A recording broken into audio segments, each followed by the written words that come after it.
காங்கிரஸ் கட்சியினுடைய செய்தி தொடர்பாளர் திரு இதாயத்துல்லா அவர்களை நான் வரவேற்கிறேன். சார் வாருங்கள். இதாயத்துல்லா சார், இப்போ காங்கிரஸ் கட்சி தொடர்ந்து குறை வைக்கிறார்கள். இந்தியா கூட்டணி இல்லைன்னு ஆயிட்டு. இன்னைக்கு இப்போ சற்று முன்னர் நம் நிகழ்ச்சிக்கு வருகின்ற போது கெத்து இருந்தால் ராகுல் காந்தி வாரணாசியில் ஜெயிச்சு பார்க்கட்டுன்ட்டாங்க மம்தா பானர்ஜி. ஆக காங்கிரஸ் கட்சி கூட்டணி இல்லை. இதுக்கு இடையில என்ஃபோர்ஸ்மெண்ட் டைரக்டர் உங்களை எதிர்த்தான், உங்கள்கிட்ட தான் ஒன்றும் இல்லை, உங்களை எதிர்க்கிறதுக்கு நாங்கள் என்ன இருக்குது அப்படின்ற கேள்வி எதுக்குறாங்க. நான் சொல்கிறபடி தான் அதாவது உங்கள் இந்தியா கூட்டணியில் கெத்து இருந்தால் வாரணாசியில் பிஜேபி ஜெயிச்சு பாருங்கன்னு யார் சொல்கிறா? அம்மா அக்கா அவங்க மம்தா பானர்ஜி அழகாக சொல்கிறாங்க. ஆக இப்படி ஒரு சூழ்நிலையில் இது போன்ற ஹேமந்த் சோரனை இடியில் இது ஒன்ன விவகாரம் மேலும் பின்னடைவை ஏற்படுத்துகிறதா எப்படி பார்க்குறீங்க? இன்றைக்கி வெளிப்புற, அதாவது பார்லிமெண்ட் வெளியிருந்து ப்ரொசஸ் அது ஒரு பக்கம், அதையும் சேர்த்து சொல்லுங்கள், எப்படி பார்க்குறீங்க? யார் எந்த தொகுதியில் நிற்கணுங்கிறது கட்சி முடிவு, தனிநபர் முடிவு. இந்த சிறு குழந்தைகள் விளையாட்டுக்கெல்லாம் நம்ம பதில் சொல்ல வேண்டிய அவசியம் இல்லை. அந்த மாதிரியான ஒரு பேச்சு தான் அது. நாளைக்கு மோடி அவர்கள் வாங்க மதுரையில் நில்லுங்க, நீங்கள் எய்ம்ஸை கொண்டு வந்துட்டீங்க, 10 வருஷத்துக்கு முன்னே அனௌன்ஸ் பண்ணீங்க, 6 வருஷத்துக்கு முன்னே நீங்கள் தான் அடிக்கல் நாட்டினீங்க, மதுரையில் நில்லுங்கன்னு யாராவது சொன்னால் அது எப்படி தவறோ அது மாதிரி தான் மற்ற மம்தாவை நீங்கள் சின்ன குழந்தைட்டீங்க. ஆக வெளிப்புறம் மோடியை சொன்னாலும் அது தப்பு தான். தப்பு யார் மேலே சொன்னாலும் தப்பு தான். நான் குழந்தைத்தனம் கிடையாது. சைல்டிஷ் ஒன்று இருக்குது, சைல்டு லைக்னு ஒன்று இருக்குது. சைல்டிஷ், ஆமாம், சைல்டிஷ் வேற, சைல்டு லைக் வேற. அதனால் நம்ம அப்படி எடுத்துக்கக்கூடாது. ஒரு விஷயத்துக்கு வருவோம். இன்றைக்கு பட்ஜெட்டு நேற்று பார்த்துருப்பீங்க. இந்த ஈடியுடைய அந்த வித்தியாசமான அணுகுமுறை, ஆளுங்கட்சி எதிர்கட்சி இவ்வளவு நேரம் பேசிக்கிட்டு இருந்தாங்க இல்லையா, அதை சொல்றதுக்கு முன்னால இன்னைக்கு பட்ஜெட் உத்தரப்பிரதேசம் ஏறத்தாழ 2,18,000 கோடி அல்லது 19,000 கோடி பட்ஜெட்டில் ஒதுக்கியிருக்காங்க. மொத்தம் 80 சீட்டு உள்ளது. 140 சீட்டு உள்ள தென் மாநிலங்கள், சதர்ன் ஸ்டேட்ஸ். இதுக்கு ஒதுக்கப்பட்டது 190. இந்த இதெல்லாம் தாண்டி தான் அவங்களுக்கு கிட்டத்தட்ட 30 லட்சம் கோடியை அதிகப்படுத்தியிருக்காங்க. 30,000 கோடி அதிகப்படுத்தியிருக்காங்க யூபிக்கு மட்டும். இப்ப இவங்க எல்லாரும் சேர்ந்து 140 தொகுதி, அவர் வெறும் 80 தொகுதிக்கு இவ்வளவு ஒதுக்கியிருக்காங்க. நீங்க தென் மாநிலங்களை தாண்டி சொல்லுங்க. எல்லா தென் மாநிலங்களும் எல்லாம், அதாவது தெலுங்கானா பாருங்க, தெலுங்கானா 25, கர்நாடகா 44. இன்னைக்கு புரட்சி குரல் எடுத்தது கர்நாடகா தான். 23 கேரளா, தமிழ்நாட்டுக்கு வெறும் 49, ஆந்திரா 49. இது எல்லாம் சேர்த்தா கோவா, இதெல்லாம் சேர்த்தாலும் கூட கேளுங்க, மொத்தமா ஒதுக்கப்பட்ட இது யூபியை விட மிக குறைவு. பட்ஜெட்ல state wise distribution of net proceeds of union taxes and duties as per the budget estimate for the financial year of 2024 to 2025 in crore. Okay, தமிழ்ல எதுவும் சொல்லணுமா? தேவையில்லை. ஓகே, இதுதான். இப்ப ஒரு மத்திய பிரதேசம் ஒன்று இருக்கு, உங்களுக்கு தெரியும். 40 தொகுதி கூட கிடையாது. 95,000 கோடி, கிட்டத்தட்ட 1 லட்சம் கோடி. தென்னகத்தில் ஒரு 3-4 மாநிலங்களுக்கு ஒதுக்குனதை ஒரு மாநிலத்துக்கு ஒதுக்கியிருக்காங்க. நான் ரொம்ப சிம்பிளா சொல்லிட்டு வர்றேன். நான் இந்த பாரபட்சமான போக்கை கேட்டா, நீ பிரிவினையை உருவாக்குறேன்னு சொல்லி பியூஷ் கோயல்ங்கிற அமைச்சர் இன்னைக்கு பாஜக என்ன செய்யுது, நீங்க பிரிவினையை உருவாக்குறீங்கன்னு சொல்லுது. கேள்வி, பசித்தவன் விடமாட்டான், வயிறு பசித்தவன் விடமாட்டான், கேட்கத்தான் செய்வான். நீ வசதி படைத்தவன் தரணும், நீ தான் உன் கையில் எல்லாம் இருக்கு. இங்கே கிட்டத்தட்ட 2 மடங்கு 3 மடங்கு வாங்கிட்டு நீ 1 மடங்கு கொடுக்குற தென்னிந்தியா, தென் மாநிலத்துக்கு. ப்ளீஸ் கொஞ்சம் அமைதியா இருங்க. உங்களுக்கு நோட் பண்ணிக்க, நீங்க நோட் பண்ணிக்கங்க, நான் சொல்றேன். நோட் பண்ணிட்டு பேசுங்க. யாரையும் குறிக்கிட பண்ணல, நீங்க குறிக்க பண்ணிடாதீங்க. அப்ப இவ்வளவு ஒரு மோசமான ஒரு அரசு தான் இன்னைக்கு என்ன செஞ்சிருக்குன்னு சொன்னா, இடி விஷயத்துல உங்களுக்கு தெரியும், 60,000 கோடி ஊழல் பண்ணதுன்னு பேசினவர் பிரதமர். ஒரு வாரத்துல அவர் வர்றாரு, அவருக்கு துணை முதல்வர் கொடுத்துட்டு இதுவரை அவர் வழக்கில் இல்லை, அவர் உள்ள இல்லை. நாராயண் ராணேன்னு ஒருத்தர் காங்கிரஸ் இருந்தாரு, சிவசேனா இருந்தார், வந்தாரு. 10,000 கோடி ஊழல் செஞ்சவர்னு சொல்லி பிஜேபி அவர் மேல குற்றம் சாட்டியது. இன்னைக்கு வரையும் பத்திரமா இருக்காரு, அவர் மேல எந்த நடவடிக்கையும் கிடையாது.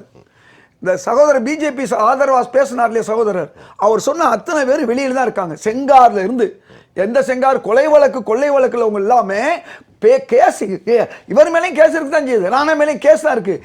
ஏன் ஹேமந்த் சோரன் மாதிரி நடவடிக்கை எடுக்கல. ஏன் அரவிந்த் கெஜ்ரிவாலுக்கு மேல இவ்வளவு வேகமா நீங்க நடவடிக்கை எடுங்க, மற்ற கட்சிக்காரங்க மேல ஏன் நடவடிக்கை எடுக்கல அப்படிங்கிற கேள்விதான் இன்னைக்கு எழுது. இடி என்பது கேஸ் போடுறது வேற. நான் கேட்கிறேன், இன்றைக்கு பல உள்துறை அமைச்சர் அமித்ஷா மேல கூட பல வழக்குகள் இன்னைக்கு நிலுவையில் இருக்கு. அதுக்கு இருக்கட்டும். உங்களுக்கு தெரியுமா ஹிமந்த் பிஸ்வாஸ் அஸ்ஸாம்ல ஒரு அமைச்சர், ஒரு சில சொல்றாங்க ஹிமந்த் பிஸ்வாஸ் காங்கிரஸ் கட்சியினுடைய சிஎம் இருக்கிறாரு. 2014 மோடி வந்து நவம்பர் மாதம் சாரதா ஸ்கேம்ல சிக்கிறார். மிகப்பெரிய பேச்சாளராக இருக்காரு. சொல்லுங்க. அவரை பத்தி பெரிய கட்டுரை இருக்கு. அவர் சொன்னார் பாருங்க, ஏடிஎம்கே ஆட்சி காலத்துல ஊழல் பண்ண 1 கோடிக்காக வேண்டி இன்னைக்கு 40 தடவை இருக்கிறார் செந்தில் பாலாஜின்னு சொன்னார் பாருங்க சகோதரர் பாலு. அதைத்தான் நான் திரும்பவும் சொல்றேன். யார் காலம் என்னன்னு பார்த்தோம்னா எல்லாருக்கும் வந்து நம்ம என்ன சொல்லுவாங்க, பேன் குத்தி பார்க்க விஸ்வாஸ் மீது வழக்கு இருக்கிறது அல்லவா? அதைத்தான் நான் சொல்றேன். அவர் பாஜகவில் சேர்ந்த உடனே எங்க இருந்து சேர்ப்பாரு, காங்கிரஸ் சேர்ந்திருப்பாரு. அவர் ஒண்ணும் இல்லாம ஆக்கி அவருடைய கேஸை இன்னைக்கு முதல்வரா இருக்காரு. பேருக்கு வழக்கு இருக்கு. என்ன வழக்கு இருக்கு? இப்ப சொன்னார் இல்லையா, பாஜக மீதும் வழக்கு இருக்குன்னு இருக்குல்ல. சுவந்த அதிகாரி ஒருத்தர் இருக்காரு தெரியுமா உங்களுக்கு? அந்த சுவந்த அதிகாரி மம்தா பானர்ஜி அவருடைய கட்சியில இருந்தாரு. அந்த சுவந்த அதிகாரி என்ன ஆயிட்டாரு, இன்னைக்கு அமைதியா ஜாலியா இருக்காரு. ஏன்? பாஜக இருக்கிறனால. இந்த ஞான ஸ்நானம் பண்றது, இந்த தண்ணீர் தொளிக்கிறது, இந்த தலையில வந்து தண்ணீர் தொளிக்கிற கதை இருக்கு இல்லையா, இந்த கதையை ஏன் பாஜக அரசு செய்யுதுன்னா இன்னைக்கு கேள்வி. இந்த கேள்வி இது மட்டும் அல்ல. ஒரே ஒரு வார்த்தை முடிச்சுக்கிறேன். பட்ஜெட் விஷயத்துல எவ்வளவு பெரிய மோசடியை செய்திருக்காங்கன்னா, 4 நாங்கள் உதவி இருக்கிறோம். விவசாயிகளுக்கு இதை குறைச்சிருக்காங்க. அதாவது நம்முடைய பட்ஜெட்ல அலோகேஷனை குறைச்சிருக்காங்க. அதே மாதிரி வந்து மகளிருக்கு ஏற்கனவே இருந்த விட குறைச்சிருக்காங்க. சுகாதாரத்துக்கு குறைச்சிருக்காங்க. 3வது ஏழைகளுக்கு அதிகம் நேரடியா போனது வந்து 100 நாள் வேலை திட்டம், அதை குறைச்சிருக்காங்க. 4வது ஏனைய நம்ம மகளிர் சொல்லிட்டேன், ஏழை சொல்லிட்டேன், விவசாயிகள். இந்த எல்லாருக்குமே பட்ஜெட்ல அலோகேஷனை குறைச்சிட்டு ஒரு மிகப்பெரிய பொய்யை பிரதமர் சொல்றாரு. அது பொய் ஜேபிங்கிறத காமிக்கிறாரு. இந்த 4 பேருக்கு நாங்க அதிகம் செஞ்சோம்னு சொல்லி இப்ப இவ்வளவு பிரச்சனை. 2 லட்சம் 3 கோடி வீடு கட்டுறோம் சொல்லி நேற்று சொல்றாரு. வெறும் 68 லட்சம் வீடு தான் கட்டப்பட்டிருக்கு. அதுல வேற இன்னும் 2 கோடி கட்டுறோம் சொல்றாங்க. அப்ப ஒட்டுமொத்தமா ஏமாத்து வேலை. அதுல பெரும்பாலான பணத்தை வட மாநிலங்களுக்கு ஒதுக்குவது, தென் மாநிலங்களுக்கு ஆதாரமா காமிச்சிருக்கேன். இதுக்கு யாருனாலும் பதில் சொல்லட்டும். உங்களுடைய நிறைவு கருத்து. என்னமோ நீதிமன்றம் சொல்லிட்டு இருக்காங்க. நீதிமன்றம் யாருடைய மன்றமா இருக்கு? இப்ப இன்றைக்கு 65 விழுக்காடு நீதிபதிகளுடைய நிலைமை என்ன? இன்றைக்கு எங்கள் தலைவர் ராகுல் காந்தி கேட்கிறாரு, 90% இந்துக்களுக்கு சேர வேண்டிய பிசி, ஓபிசி, எஸ்சிக்கு சேர வேண்டிய அதிகாரி பதவி, அதிகார விஷயங்கள் எல்லாம் ஒரு சாராருக்கு மட்டும் இருக்கு. அந்த தான் நீதித்துறையில். ஒரு நிமிஷம் சார், கொஞ்சம் அமைதியா இருங்க. நீதித்துறையில இருக்கு, ப்ளீஸ்.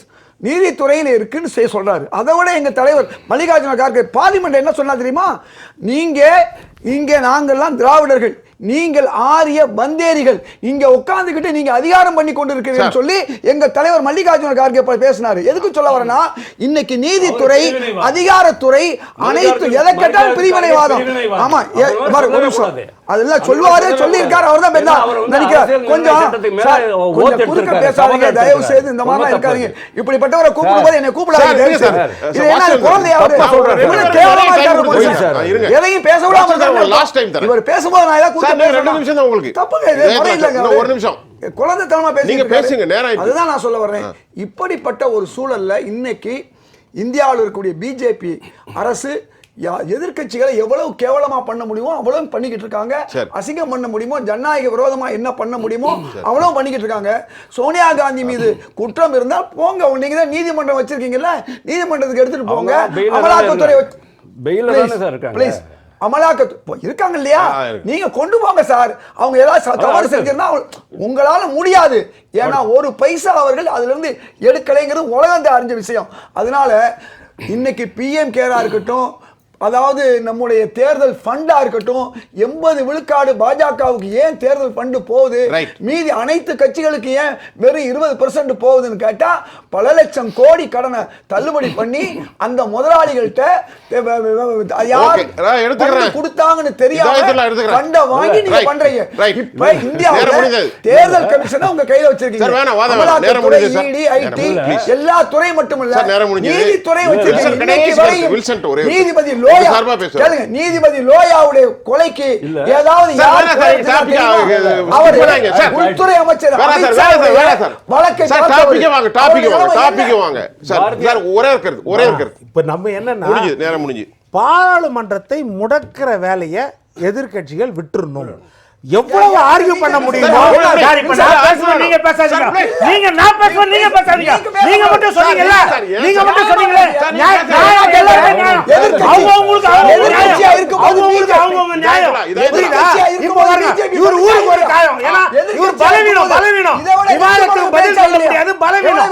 அதுதான் மற்றவங்க பேசுறாரு. அதுதான் சொல்ற குழந்தைத்தனமா பேசுறாரு.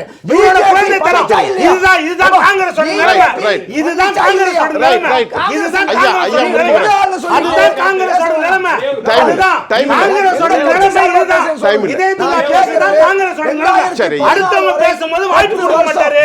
இவரு பேசினாருன்னா மற்றவங்க பேசக்கூடாது. அதுதான் அர்த்தம். நான் அமைதியா இருந்தேன். குறுக்க பேசினது அவரு.